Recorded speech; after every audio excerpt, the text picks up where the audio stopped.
नमस्कार. मतपेरणीचं बजेट 2023 आजच्या या विशेष कार्यक्रमामध्ये आपलं स्वागत. साधारण 1 तासानंतर म्हणजे 60 मिनिटांनंतर संसदेमध्ये अर्थसंकल्प मांडण्याला सुरुवात होईल.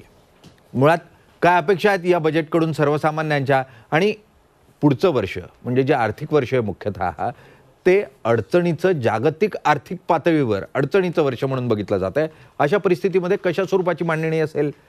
सर्वसामान्यांसाठीचं बजेट, कारण निवडणुका आहेत. मग निवडणुकांमध्ये सर्वसामान्यांसाठी जास्तीत जास्त देण्याचा प्रयत्न केला जाईल की अर्थव्यवस्था सांभाळण्याचा प्रयत्न केला जाईल? अनेक प्रश्न आहे. अर्थमंत्री निर्मला सीतारामन आज लोकसभेमध्ये अर्थसंकल्प काहीच वेळात मांडतील. गेलं वर्षभर सातत्यानं महागाईनं त्रस्त असलेल्या जनतेला सीतारामन यांच्या अर्थसंकल्पातून त्यांच्या खिशातून पडलेला भार काहीसा कमी होईल अशी अपेक्षा आहे. पण सीतारामन यांच्यापुढे कोविड काळात बिघडलेली अर्थव्यवस्थेची शिस्त पुन्हा रुळावर आणण्याचं आव्हान आहे.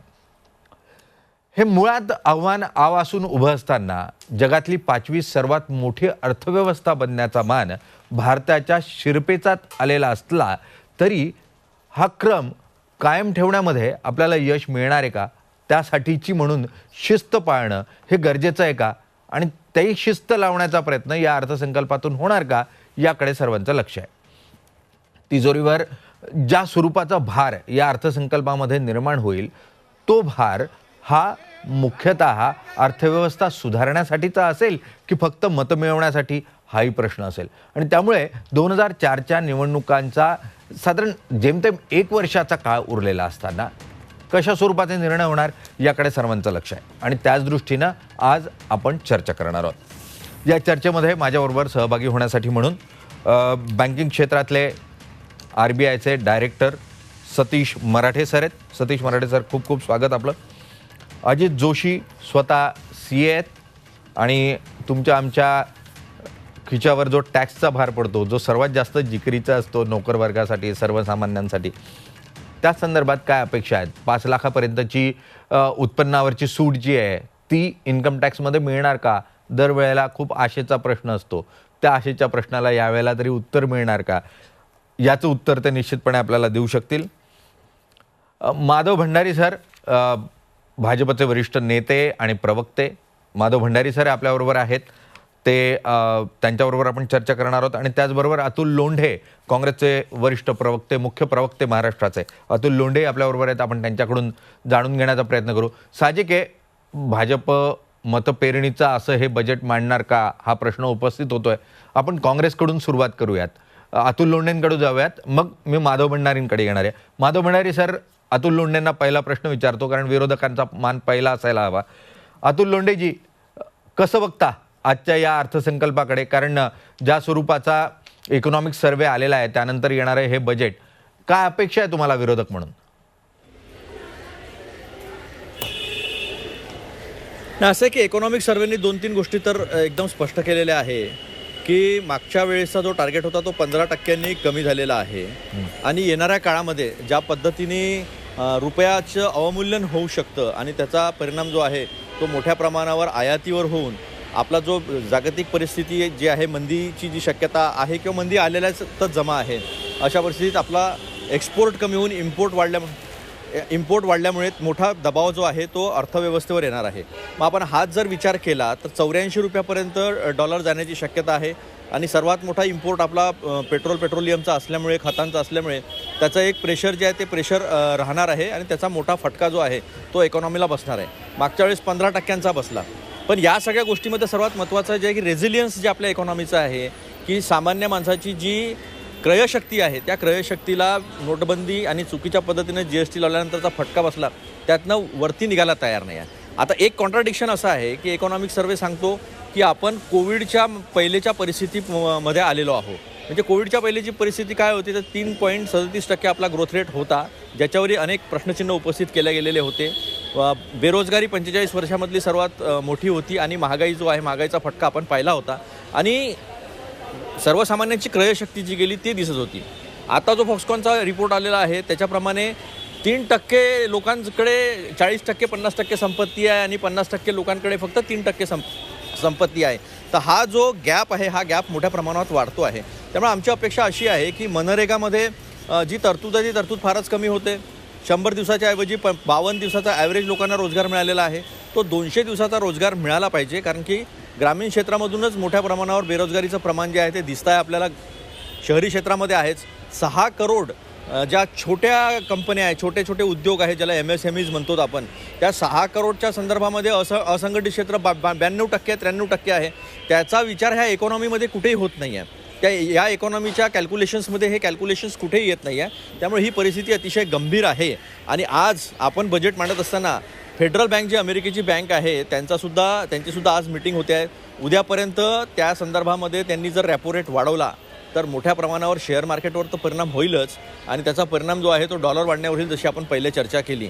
आता शेअर मार्केटचा काही वर्षापूर्वी सामान्य माणसावर परिणाम होत नव्हता, पण आजची जर आपण परिस्थिती पाहिली तर ज्या पद्धतीनं सेव्हिंगचे रेट कमी झालेले आहे, ज्या पद्धतीनं न्यू पेन्शन स्कीम आलेली आहे, हे फंड जे आहे हे फंड सगळे शेअर मार्केटमध्ये आलेले आहे. त्यामुळे शेअर मार्केटचा फरक नक्कीच मध्यमवर्गीय आणि निम्न मध्यमवर्गीय जे आहे यांच्यावरसुद्धा पडतो आहे. आता अदानीच्या संदर्भामध्ये काय होईल ते कोर्टामध्ये अदानींनी जायला पाहिजे.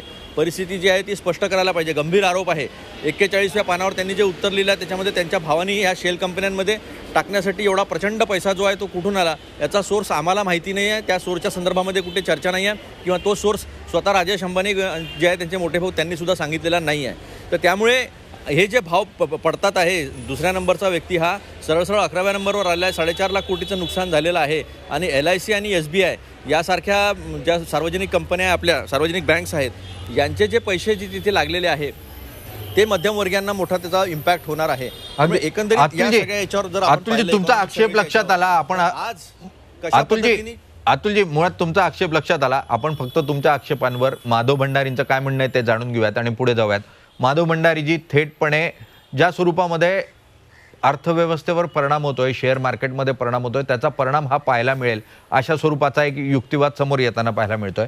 आणि खूप उत्तम असं चित्र दिसत नाही. ग्रामीण भागात, शहरी भागामध्ये बेरोजगारीचा प्रश्न आवासून उभा आहे. आणि अशा परिस्थितीमध्ये हा अर्थसंकल्प हा मुख्यतः कशा स्वरूपात तुम्ही कसं बघताय, आणि जे आक्षेप आहे त्याला तुमचं उत्तर काय असेल? पहिली गोष्ट म्हणजे हा अर्थसंकल्प आपण सुरुवातीला म्हणालात त्याप्रमाणे पुढच्या सार्वत्रिक निवडणुकीच्या आधी येणारा अर्थसंकल्प आहे. त्यामुळे जनतेला या अर्थसंकल्पात बऱ्याच गोष्टींची अपेक्षा असेल. आणि मला खात्री आहे की अर्थमंत्री निर्मला सीतारामन आणि पंतप्रधान मोदीजी जनतेच्या अपेक्षांना प्रतिसाद नक्कीच देतील. पण एक दुसरा मुद्दा याच्यात लक्षात ठेवायला पाहिजे की मोदीजींची जी अर्थव्यवस्थेबद्दलची कल्पना आहे त्याच्यामध्ये कुठल्याही फुकट गोष्टी देण्याच्या कल्पना त्यांच्या मनात नाही.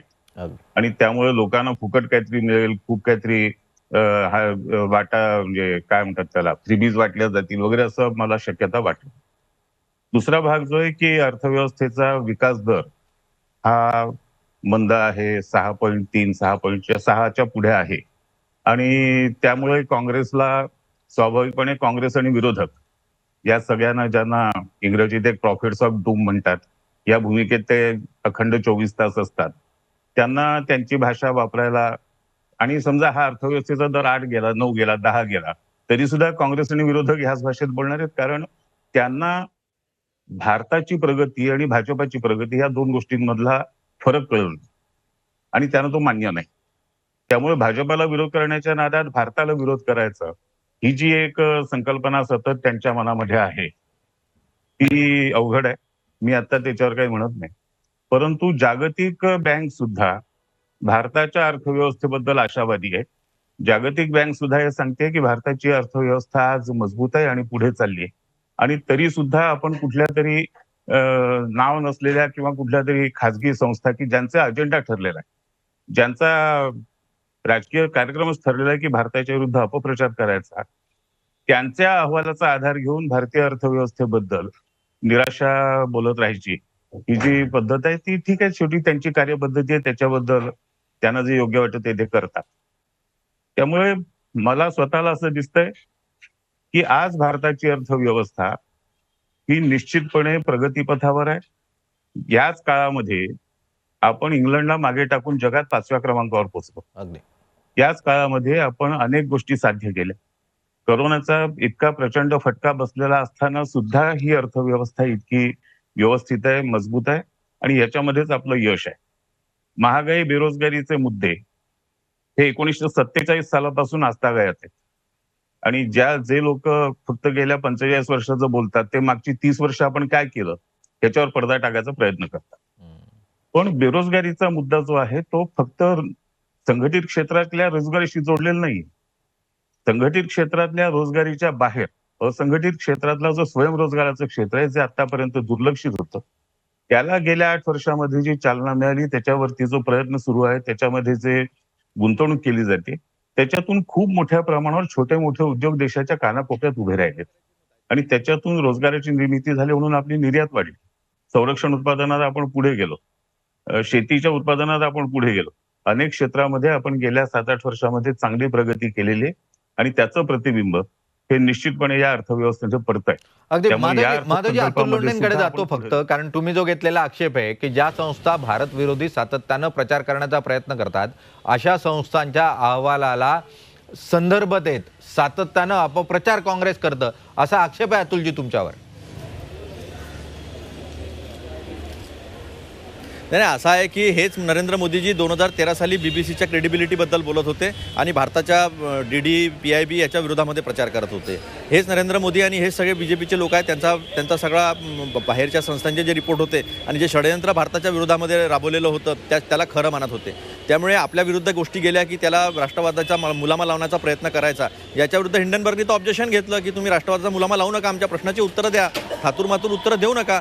41व्या पानावर मी सांगतोय त्यांनी उत्तरात काय दिलेलं आहे, स्पष्टपणे सांगितलेलं, हा पैसा कुठून आला मला माहित नाही, शेल कंपन्या कशा निर्माण झाल्या, भारताची जर बर्बादी होत असेल, सामान्य माणूस जात असेल तर तो आवाज उठवला पाहिजे. पण इकॉनॉमिक सर्व्हेमध्ये जे आकडे आले, मी आकड्यावर बोलतो, मी असं वरवर मोघम बोलत नाही, परसेप्शन क्रिएट करण्याचा प्रयत्न करत नाही.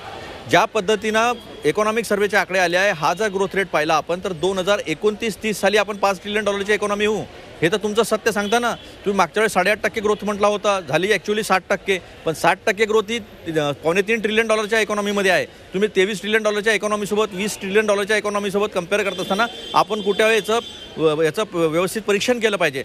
6 करोड ज्या छोट्या छोट्या कंपन्या आहे, उद्योग आहेत, त्यांच्याबद्दल बोलत नाही. मोठ्या प्रमाणावर दरी वाढत आहेत श्रीमंत आणि गरिबामधली, त्याच्यावर ते चर्चा करणार नाही. मोठ्या प्रमाणावर बेरोजगारी आहे, 92%, 93% असंघटित क्षेत्रातल्या रोजगारावर बोलणार नाही.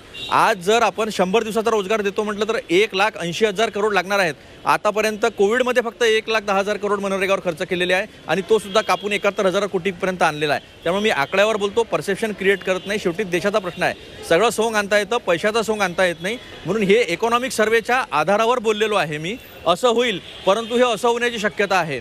आपण करू 6.5% आपण ग्रोथ करू, 6 ते 6.8% मधात, एवढा मोठा रेंज दिलेला आहे. पण त्याला काय आहे की फेड रेटनी जर केलं तर मग डॉलर जो आहे तो वरती जाईल, रुपया पडेल, मग इम्पोर्ट महाग होईल आणि जागतिक मंदीमुळे आपला एक्सपोर्ट होणार नाही. तुम्ही स्वतःच्या इकॉनॉमीची वाट लावलेली आहे ना. GST आणि चुकीचा GST आणि ज्या पद्धतीनं तुम्ही नोटबंदी केली, त्यामुळे क्रयशक्ती जी सामान्य माणसाची ती संपली ना. इथे श्रीमंत लोक फक्त 10% GST देतात आणि गरीब लोक जे आहे तो 50% GST देतात. श्रीमंत लोकांच्या 3% लोकांकडे 50% संपत्ती आहे आणि 50% लोकांकडे फक्त 3% संपत्ती आहे. ही जी अॅनोमली आहे, तुमचे आकडे आहे ना, हे गव्हर्नमेंटच्या आकड्यावर बोलतोय मी. मग तुम्हाला एवढं आहे तर मग लेबर ब्युरोचे आकडे का बंद करता तुम्ही? CSOच्या आकड्यावर का बॅन आणता तुम्ही? NSOचे आकडे 2019 साली जेव्हा आणले तेव्हा 2 लोकांना नोकऱ्या का सोडाव्या लागल्या? या सगळ्या गोष्टी ज्या आहे या काही लपणाऱ्या नाही ना. शेवटी आर्थिक अतुलजी, या प्रश्नाचं उत्तर माधव भंडारींकडून घेऊ, कारण तुम्ही खूप कमी वेळ आहात, म्हणून माधवजींकडून या प्रश्नाचं उत्तर घेऊयात आणि मग पुढच्या चर्चेला सुरुवात करूयात. माधवजी, मुळात अनेक आकडे ज्या स्वरूपामध्ये प्रसिद्ध होत होते ते प्रसिद्ध करणं बंद केलं.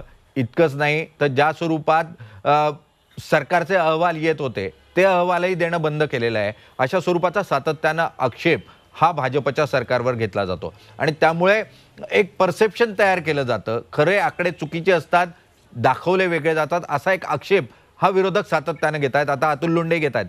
तुमचं यावर काय म्हणणं असेल? हा आक्षेप घेणं फार सोपं असतं, कारण आकड्यांची मांडणी कशी करता येते. ज्याला सोयीची असेल तो आपल्या सोयीच्या आकड्याची मांडणी करू शकतो, लोंढे साहेब करू शकतात, मी करू शकतो. त्यामुळे आकड्यांची मांडणी आणि आकड्यांचा खेळ हा काही वास्तवाशी जोडलेला नसतो. आणि जो लोंढे साहेबांचा, काँग्रेसचा आणि त्यांच्या डाव्या सहप्रवाशांचा आवडता उद्योग आहे परसेप्शन निर्माण करणं. त्यांनी परसेप्शन खेरीज केलं काय? हे जे एवढ्या रोजगार अमकं तमक्या सगळ्याबद्दल बोलतात, पश्चिम बंगालमध्ये 33 वर्ष कम्युनिस्टांची राजवट होती. काय रोजगाराची परिस्थिती होती? काँग्रेसने इतकी वर्ष या देशामध्ये राज्य केलं, 75 वर्षापैकी जवळजवळ 55 वर्ष राज्य काँग्रेसने केलं. किती रोजगार निर्मिती केली आणि कोणते कोणते क्षेत्र बर्बाद केले? ज्या हिडेनबर्गचा दाखला देऊन आज प्रश्न विचारताय, कोण आहे हिडेनबर्ग? काय त्याची विश्वासार्हता आहे? काय त्याची कामाची पद्धती आहे? त्याने कुठल्या पद्धतीने अभ्यास केला आणि कुठली आकडेवारी वापरली?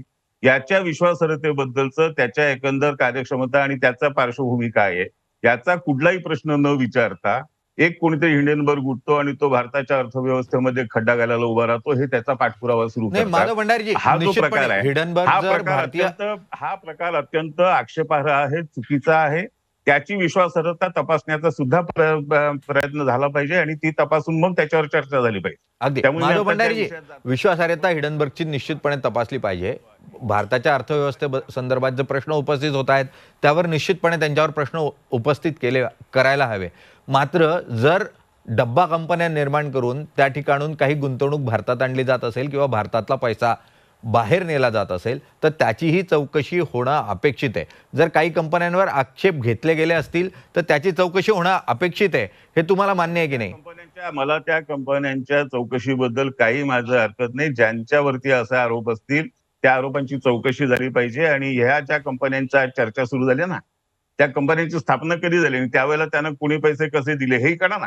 अगदी निश्चित आहे. कंपन्या 2010च्या आधी स्थापन झाल्या आहेत. अगदी 2010च्या स्थापन झालेल्या या कंपन्यांना त्या काळामधल्या त्या सरकारने किती आश्रय दिला, काय काय केलं हे येऊ द्या बाहेर.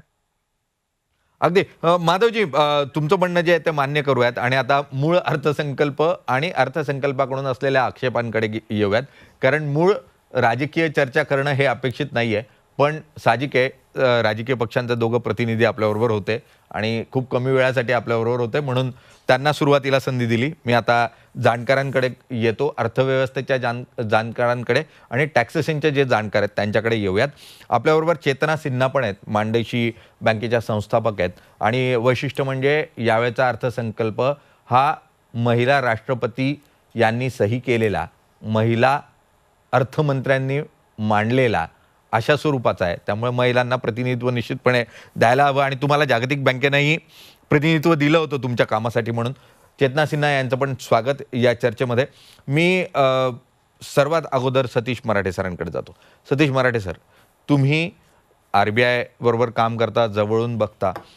एकीकडे खूप मोठ्या स्वरूपात अर्थव्यवस्थेवर दबाव निर्माण होतोय अशा स्वरूपाचं चित्र आहे, ज्या स्वरूपाचं जागतिक अर्थव्यवस्थेचं वातावरण आहे. त्यामुळे आणि या परिस्थितीमध्ये कितपत हात सैल सोडणं शक्य होईल सीतारामन यांना?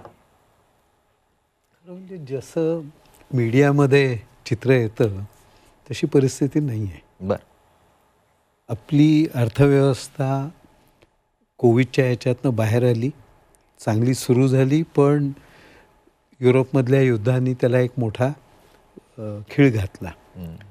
आणि आज जर का बघितलं तर इतक्या कठीण याच्यातनं जिओपॉलिटिकल इम्पॅक्ट पायी संबंध विश्वभर याचा निगेटिव्ह इम्पॅक्ट आहे.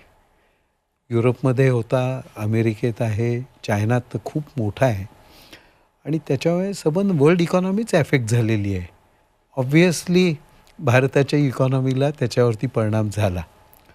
पण इतकं होऊन देखील आपण जर का बघितलं तर सर्व 21 पॅरामीटर्सवरती दर आठवड्याला मॉनिटरिंग होत असतं आणि सगळ्या ह्याच्यात we are doing well. Absolutely त्याच्यात चिंता करण्याचं कारण आहे असं मला त्याच्यातलं वाटत नाही. आणि ज्या पद्धतीने मॉनिटरी पॉलिसीज आणि फिस्कल पॉलिसीज याचा कॉर्डिनेटेड रिझल्ट आला, त्याच्यावरनं इन्फ्लेशन काही प्रमाणात टेम झालं, पूर्ण गेलं असं मी मानत नाही अजून. आणि सर्वात मोठा चॅलेंज आज भारताच्या इकॉनॉमीला जर का काही असेल तो चीनचा आहे असं मी मानतो. बरं. आणि तो पेपरमध्ये वगैरे तर फार कुठे येतच नाही खरं. पण ज्या पद्धतीने कोविडचे सगळे त्यांनी जे कंट्रोल्स होते ते रिलॅक्स केले आणि ज्या पद्धतीने त्यांनी परत एकदा आर्थिक क्षेत्राकडे त्याच्या लक्ष द्यायला सुरुवात केली आणि तिथल्या सर्व ॲक्टिव्हिटीजला चायनीज गव्हर्नमेंट सपोर्ट करत आहे. त्यांनी फार मोठ्या प्रमाणावरती सर्व रिसोर्सेस, कमॉडिटीज विशेष करून म्हणजे मेटल्स आणि आपण क्रूड किंवा ह्याचं जे म्हणतो प्रचंड साठा करून ठेवलेला आहे. आणि if the economy picks up there is a chance, म्हणजे असं नाही की तो पिकअप होणार नाही. ती पिकअप जर का झाली तर परत एकदा विश्वाच्या बाजारपेठेत मोठी एक व्होलेटिलिटी येणार आहे आणि त्याचा परत निगेटिव्ह इम्पॅक्ट भारतावरती होऊ शकतो, कारण प्राइसेस वाढतील, शॉर्टेजेस होईल. आणि ह्या सगळ्याचा कडे सगळेजण लक्ष देऊन आहेत की how does China respond to all these situations.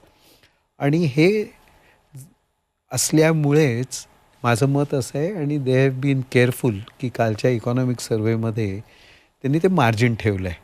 6% होणार का 6.85 होणार, जो आहे मार्जिन ठेवलं आहे ते त्याचं खरं कारण ते आहे. आत्ता जर का बघायला गेलं तर इन्फ्लेशन हॅज बीन टेम्ड, आणखी थोडं कमी व्हायची मी अपेक्षा करतो आहे. पण दरवर्षी उन्हाळ्यात इन्फ्लेशन वाढतं आणि ते पुढे 3 महिने राहतं. आणि जिओपॉलिटिकल सिच्युएशनमध्ये जर का काही मेजर फरक झाला तर ते इन्फ्लेशन परत वाढू शकेल. म्हणून everybody is keeping his fingers crossed. या इन्फ्लेशन पायीच इंटरेस्ट रेट्स वाढलेले आहेत आत्ता. आणि आपण जर का बघितलं तर ते रेंज बाउंड आहेत आत्ता. कंटिन्युअसली गेली 2-3 महिने 10 वर्षाची बेंचमार्क सिक्युरिटी जी मानली जाते ती 7.40 to 7.30च्या रेंजमध्ये ती फिरते. त्याच्यामुळे ती रेंज बाउंड आहे आत्ता एका अर्थाने.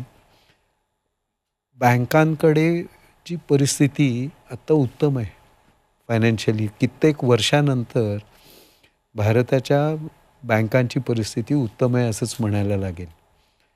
ह्याच्यामध्ये कॅपिटल ॲडिक्वसी वगैरे तर स्ट्रॉंग आहे. पण सर्वात महत्त्वाचा मुद्दा जो आपण लक्षात घेतला पाहिजे तो असा की प्रोव्हिजनिंग कव्हरेज रेशो 80% आहे आज, विच इज ॲट हिस्टॉरिक हाय.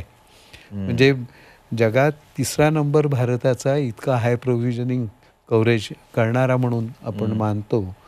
त्याच्यामुळे रिस्क बेअरिंग कपॅसिटी ही आपली उत्तम आहे. क्रेडिट ग्रोथ उत्तम आहे गेली 4-6 महिने. आणि बँकांना डिपॉझिट अट्रॅक्ट करण्याकरता रेट वाढवायला लागले. तुम्ही बघितलं असेल की व्हेरियस मॅच्युरिटीजमध्ये फरक आहे, पण 7.25 ते 8.25% रेंजमध्ये काही बँकांनी डिपॉझिट रेट वाढवले. अर्थात हे परमनंट राहणार नाहीत, ते नक्की कमी होतील. आणि ते कमी झाल्यावर इतर लेंडिंग रेट्स वगैरेही कमी होतील. पण त्याचा फार मोठा इम्पॅक्ट होईल असं मला या सगळ्या ह्याच्यातनं वाटत नाही. We are strong, will bounce back. रबीचं पीक उत्तम येणार आहे आता जे प्रोजेक्शन्स आहेत त्या ह्याच्यावरनं. त्याच्यामुळे we don't have absolutely to worry. निश्चितच जागतिक परिस्थिती कितीही वाईट असली तरीही भारतीय अर्थव्यवस्था ही मजबूत आहे आणि त्यामुळे खूप चिंतेचं कारण नाही, हे स्पष्टपणे संकेत जे येते या ठिकाणी मिळताना आपल्याला पाहायला मिळत आहे.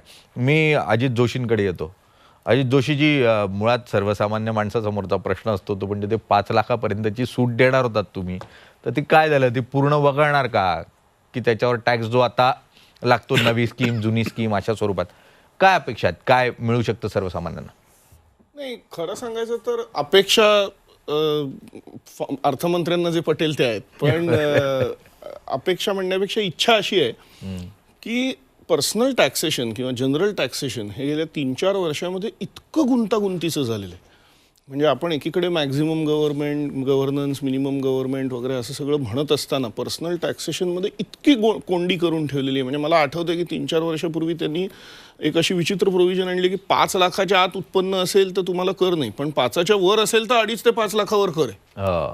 किंवा आता जे अल्टरनेट टॅक्स रेजिम म्हणून आणलेलं आहे, किंवा इव्हन जुन्या टॅक्सेशनमध्ये जे पारंपरिक आहे त्याच्यामध्ये सुद्धा मी दरवर्षी, तुम्ही मला विचारताना दरवर्षी मी हे सांगत असतो की children hostel allowance $200 per month आणि children education allowance ₹100 per month असं एक डिडक्शन आहे.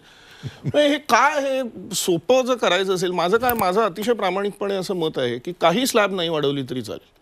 एक स्ट्रेट 20-25% स्टँडर्ड डिडक्शन सॅलरीड माणसाला द्या, जे आता अवघे ₹50,000 आहे. अगदी. आणि हे अल्टरनेट टॅक्स रेजिम वगैरे थोतांड बंद करून टाका. त्याच्यातनं काही आउटकम येत नाही. आता 2 वर्ष राबवून झालं आणि जी आहे ती टॅक्सेशन सिस्टीममध्ये एक 25% स्टँडर्ड डिडक्शन देऊन विषय संपून टाका. त्यामुळे कितीतरी, म्हणजे माझ्या मते काही लाख सॅलरीड एम्प्लॉईजना मनस्तापातनं मुक्तता मिळेल. दरवर्षी आता जानेवारीच्या महिन्यात आम्हाला एम्प्लॉयर विचारतात की तुम्ही न्यू रेजिमला जाणार का ओल्ड रेजिमला जाणार, मग काय करायचं, आणि तो फार छोटा फरक आहे. त्यामुळे माझ्या मते स्लॅब वर खाली करणंपेक्षा सुद्धा टॅक्सेशन सिम्प्लिफाय करणं, आणि हे कॉम्प्लिकेट केलेलं आहे गेल्या 4 वर्षामध्ये. म्हणजे आधी काय आपलं सोपं होतं असं माझा अजिबात दावा नाही, पण आधी होतं त्याच्यापेक्षा आणखीन कॉम्प्लिकेट केलेलं आहे. सो ही सगळ्यात मोठी अपेक्षा आहे की त्यांनी ते सोपं करावं. साहजिक आहे, नोकरदार म्हणून माझ्यासारख्या प्रत्येकाला, तुमच्या माझ्यासारख्या प्रत्येकाला अपेक्षा असते की अरे जितकं कमवतो त्यापेक्षा जास्त टॅक्समध्येच जातं, डायरेक्ट इनडायरेक्ट. किती भरायचा टॅक्स आणि स्वतःसाठी किती वापरायचा, याचं उत्तर काही स्वरूपामध्ये या ठिकाणी मिळेल अशी अपेक्षा करूयात. जे स्लॅब आहेत किंवा ज्या स्वरूपाच्या छोट्या छोट्या डिडक्शन्स देण्यात आलेल्या आहेत त्या कितपत योग्य आहेत त्याची खरंच, कारण शिक्षण इतकं महागलं आहे आणि 100 रुपयाचा डिडक्शन मिळतं, कसं शक्य आहे? लाखभर फीस भरायची आणि 100 रुपयाचा परतावा मागायचा आहे, काही योग्य नाही. यावर काहीतरी निर्णय होईल अशी अपेक्षा असेल. एक छोटासा ब्रेक घेऊयात, ब्रेकनंतर पुन्हा येऊयात. आपल्याबरोबर राजेंद्र मिरगणे पण असणार आहेत, जे हाऊसिंग सेक्टरचे एक्सपर्ट आहेत, त्यांच्याकडून पण जाणून घेऊयात. चेतना सिन्हा यांच्याकडे पण जायचं आहे.